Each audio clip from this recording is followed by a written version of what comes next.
Салам, кандайсыздар? Бүгін біз HTML тіліндегі кейбір жаңа тегтермен танышып шығабыз.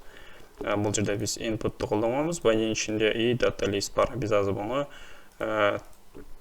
браузерге чаралали. Сіздерге түсініктірек болушы үшін. Так, біз бұл жерде көріп жатабыз. Бізден жазған код. Бұл жерде input тұрады. Input'un içinde data listimiz бар. Biz hazır şu data listi input'a улайбыз. Biz әлбетте жаңа тегменен. Так, анықтан бізге бірінші очерда біз hazır бұл жерге list так текст бар. Так, list листке бұл жерге өз қалған бір атты жазсақ болады. Мысалы мен қырғызда өзім бір атылы қойдым, бұл жерге қырғыз. Енді біз бұл data listке білеміз. Байлы ID мен улап салабыз. Так, бұл жерге дәле қырғыз болуш керек, чтобы көбі оқшаш болу үшін. Так, сохранить еттік, кейін көреміз. Так, бұл жерде ушундай бір кнопка шығып қалды. Бұл жерде кнопкамен біз готовый іздеп тапсақ болады. Бұл жердегі HTML, CSS, JavaScript деп ушундай біз бере аламыз data listке. Бұлған data list түзөстір. Data listке options, evaluate, HTML деп жазғанбыз. И бұл жақдан жазсаңдар болады. Енді біз основной ушул бір инпутты түзіп шықтық. Так, бұл жерде көрсеңіздер болады. HTML, CSS, JavaScript, misal JavaScript бассам, ол автомат түрде чарп етеді. Жана ушуну эле бұл жерде без JavaScript. Бұл именно HTML-дың өзүнүн гана тегимен иштетабыз. Так, мисал біз бұл жерге жөнелі PHP, бұл уже поисковой системасы да бар. Бұл ушул эле жаңа тегден PHP. Вот, эгде ссылканы улай турамыз, ол автомат түрдө PHP-ге кириш керек. Бизге основной ушундай удобный. Мисалы Java, жөнеле Java уже поисковой системаны чыгарып берди. Так, мисалы біз JavaScript деп туралы. Так, біздің кейінгі текст, дагы бир жаңа текст сөзімен иштейли. Так, параграфка біз ач баго. Бұл сонун жанагы химиядагы не деп койду эле, эсимен чыгып калып тур. Ушундай бир формула деп коелу. Да, формуланы кандай эле, да, формула. Так, андан кейін біз эми дагы бир формула жазали. Бұл жерге біз формуланы так ms и эке. Класс, эми текшерип көрөбүз бұл жерде. Так, бұл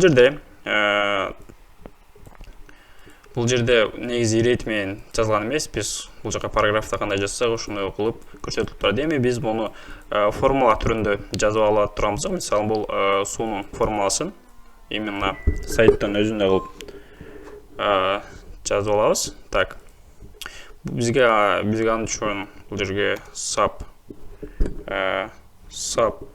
теги керек, жөн эле sub. И бул жерге 20. Так, жөн эле 20. Так, биз бул жерге sub'ты улап койдук болгон. Так, текшерип көрөбүз. Вот, эми бул биздин эки формабыз өзүнүн ордуна түштү десек болот. Именно ушундай формада жазылат. Так, эми биз бул экини дагы жогору чыгарып салабыз. Себеби өзүнүн формуласы деп десек да болот. Так, биз аны үчүн бул жерге sub'ты колдонобуз. Sub да. Бул жерге 2 алып салабыз. Так, эми текшерип көрөбүз. Да, вот. Биздин формулабыз ушундай болуп чыкты. Так, андан кийинки биздин дагы бир жаңа тегибиз. Бул тегтерди негизи мол тегтерди жаңа тег деп атасак болот. Эми биз болгону. Так, биз болгону detailized. И бул биз detailizedке эми сохранить этип көрөбүз. Булдан тег, бул тег, моундай тег. Сведение. Бул жерге өзүнүн бир сведение бул ушундай кнопка. Ушул нерсе без JavaScript болгон HTML-дын теги ушундай аткарылат. Биз азыр буну практика кылып көрөбүз. Бул сведение деген жазууну алып салуу үчүн биз бул жерге тег жазышыбыз керек. Бунун ичине summary и Бұл жерге мысалы мені жөле қырғызша жазып берейін, ашқыңыз келсе басыңыз. Мен мындай жазсам. Так, жөнеле ашыңыз. Так, сохранить етіп көрейіз. Вот. Оны бассақ, мен ашқыңыз келсе басыңыз. Вот, уже баста. Эми біз бұның суммарийнің ішіне алдына тағын бір текст жазып көрейіз. Біз параграф менен lorem ipsum'ды жазып көрейіз, чтобы бізге удобный болушу үшін. Біз lorem ipsum'ды жаздық, эми текшеріп көрейіз. Мысалы, вот, егерде кнопка жostан телефонға бір телефоннан кіре тұрған болса сайтқа, мысалы, баста. Мен ашыңыз, бұл жақта информациям қысқача. Бұл HTML-дың өзіменен ғана ұшын алып түсесіз. HTML-дың ұшындай немесі бар. Жаңа тектер десек тағын болады. Деталист бар. Деталистке біз инпутты қошып алды. Вот, бізде кнопкалар бар. MySQL автоматты өтіп кететін инпутты HTML.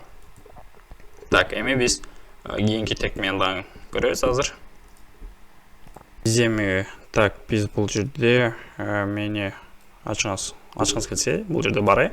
Эми біз ұшына біз автомат түрде ашық форматта жүріп қойыз. Біз болғаны бұл жерге open деп жазамыз. Open'де уже автомат түрде бұл ашық форматта көрсетіп береді. Уже open кодын жазып алдық бұл жерге. Так, біз бұл open'де алып саламыз. Чтобы бізге ушындай бір форматта түші керек. Біз қачан бұны басқаннан кейін алдындағы малыматты беріш керек. Ушындай. Так, біз ең кейінгі тегіз бұл диалог болады. Диалог модельный тек деп тағатысақ болады. HTML менен. Так, бұл модельный тек дейлі. Тағаны ушындай. Алдына параграф менен lorem ipsum'ды даярлы lorem ipsum'ды алабыз. И мен текшеріп көреміз. Бұл жерде ешқандай ешнәрсе жоқ, көрінбей жатады. Бұл диалогқа біз негізі бұны біз JavaScript-ке жазым стиль қылып улап алабыз.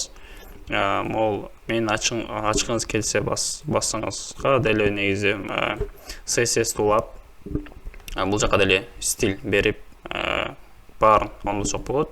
Біз қандай CSS-те іштесек, ошондай эле бұл тексттермен дагы иштей беребиз. Болгон бұл тектер жаңы тектер дагы бар, біз өтпөгөн тектер дагы бар, ошого біз кайталап жатабыз. Так, біз бұл диалогку жанагы азыркы жазганыбызга эмнеге чыкпай жатат? Біз бұл жерге open деп көрөбүз. Так, open. И ол біз жазган бұл модельный тек lorem ipsum уже готовый форматта чыгарып берди. Бұны біз не үшін көрініп жатады, анча емес, себебі бұға біз стиль беріп алышымыз керек.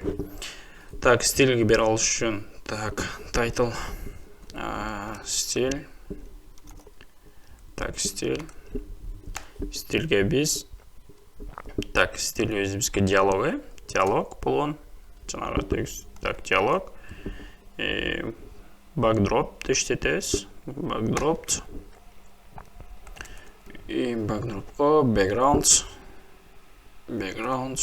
RGB, так, 0, так, 0, сейчас, здесь тоже 0, и, так, 0,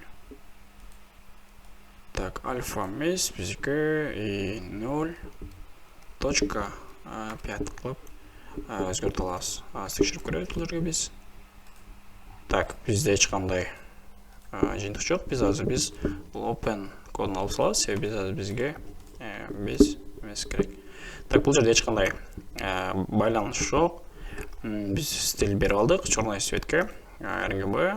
Так, эми біз бұл жерге JavaScript-те қошып алабыз.